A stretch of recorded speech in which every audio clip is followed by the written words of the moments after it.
Maalab na pagbati Pilipinas, ako si Ruth Emilio, humahalili pansamantala kay Inday Espina Varona. Welcome sa Alab Analysis. Mahigit isang buwan pa lang mula noong gumuho ang sanitary landfill sa Barangay Binaliw sa Cebu City, isang tambakan naman ng basura ang gumuho sa Rodriguez Rizal nitong February 20. 3 individual ang kumpirmadong nasawi, 2 rito ay hinahanap pa ng pamilya. May ulat din na may isang batang natabunan. Under investigation ngayon ng landfill operator na International Solid Waste Integrated Management Specialist o ISWIMS.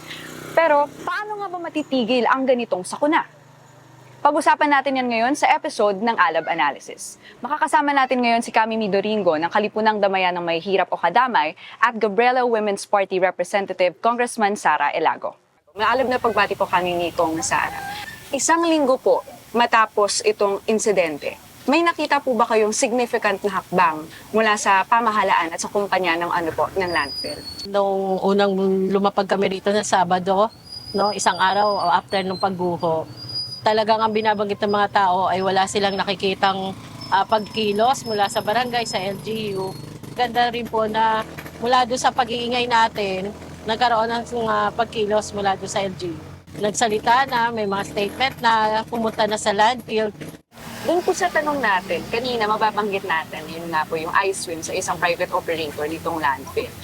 Ang tanong po natin ay, absuelto po ba ang pamahalaan sa nangyaring sakuna o itong pagguho dito sa landfill? Tanong po natin yan sa parehong kapanayan natin. Unahin po natin sa inyo, Connie. Ako, hindi absuelto yung pamahalaan, lalo't-lalo na kung nagbibigay sana ng maayos na trabaho, yung pamahalaan natin, hindi sasapitin ng mga kababayan natin na mga lahig at lalo na napaka-sardus nitong trabaho nito. Sa ilalim ng ating Batas Republika number 9003 o yung Ecological Solid Waste Management Act, responsibilidad ng Estado na magkaroon ng isang sistematiko, komprehensibo na plano na may kinalaman sa solid waste management na uunahin ang interes ng public health, gayon din ng ating kalikasan. Kaya malinaw yung obligation ng state through its national government and other agencies relevant to this to not only investigate but ensure that all stakeholders' rights and welfare are upheld. So number 1 na dyan, syempre yung interest ng ating mga waste workers, ng mga scavengers dun sa pagtatrabaho nila, di ba? Sa paghahanap buhay sa pang-araw-araw. Pangalawa dyan, yung crisis din natin sa basura, di ba? Paano natin natitiyak na yan talaga ay nasusolusyonan? Kasi ang goal naman ng solid waste management ay dumating tayo sa panahon na wala na tayong minamanage na basura. Kumbaga, tungo yan dun sa layunin na magkaroon talaga ng zero waste sa pamamagitan ng iba't ibang mga pamamaraan para matiyak na mapapangalagaan natin ang kalikasan. Kasabay na yung kabuhayan ng ating mga kababayan. Ano po yung laman ng House Resolution na hinain nyo hinggil dito sa landfill collapse sa Rodriguez? Noong February 24, naghain kami ng House Resolution number 815 para maimbestigahan ng House Committee on Labor and Employment at ng House Committee on Natural Resources itong nangyaring trahedya dito sa Greenleaf na landfill dito sa Rodriguez Rizal.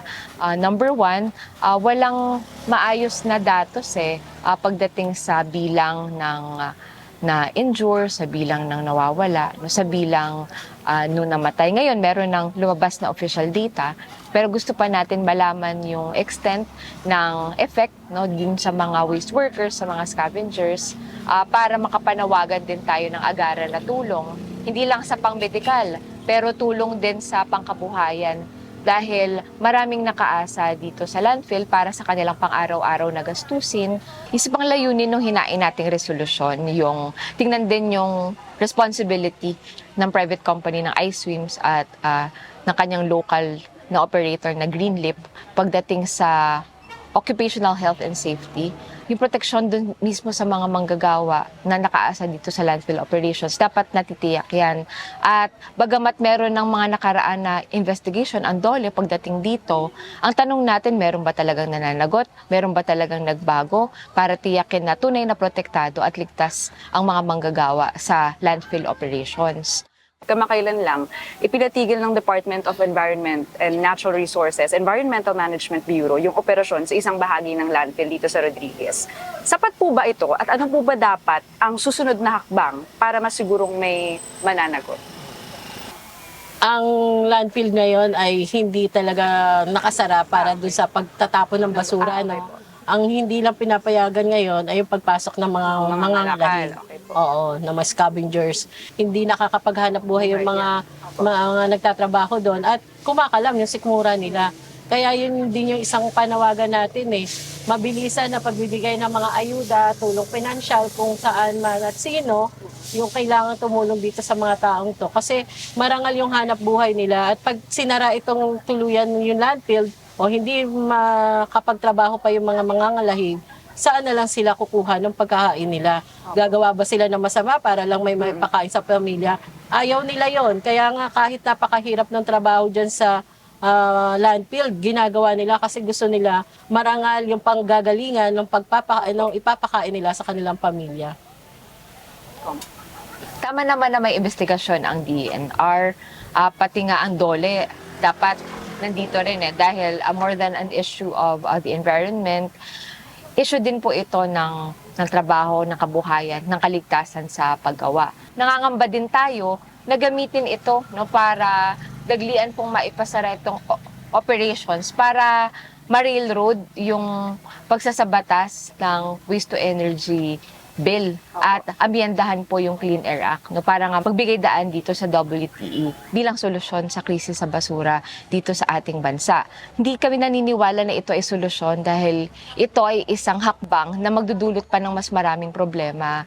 Marami na pong mga bansa na may waste to energy operations ang nagsasarahan o nagmi-minimize na ng kanilang WT operations dahil nakita na sa mga pag-aaral kung gaano ito nakakasira ng kalusugan at nakakasira din ng kalikasan dahil sa air pollution at greenhouse gas emissions.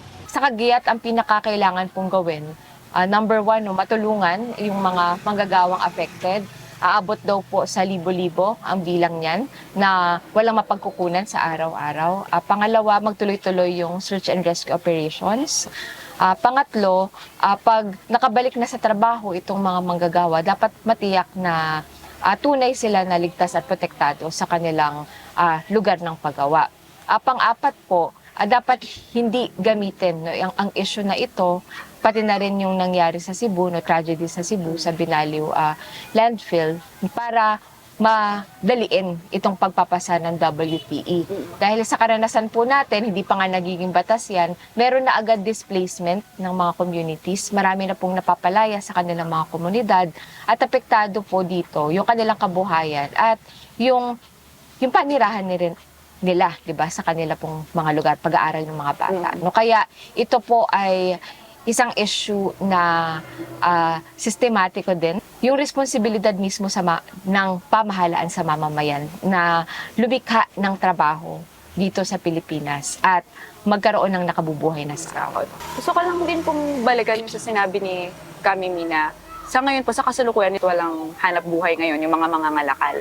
Sa Cagayan po ba, dahil nabanggit po natin, ang pangunahing problema nila ngayon, yun, kumakalam po yung mga sikmura nila, may sapat po bang ayuda o tulong na manggagaling mula sa lokal na pamahalaan ng Rodriguez?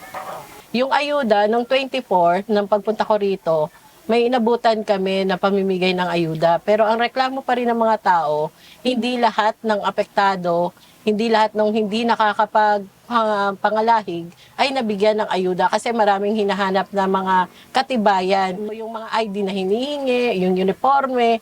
Kaya ang lagi natin panawagan, ayuda, kompensasyon para sa lahat. Banggit pa nga ng mga kapamaralita, hindi lang naman yung naka-master list ang usapin dito. Marami rin pumapasok sa landfill na hindi nakalista.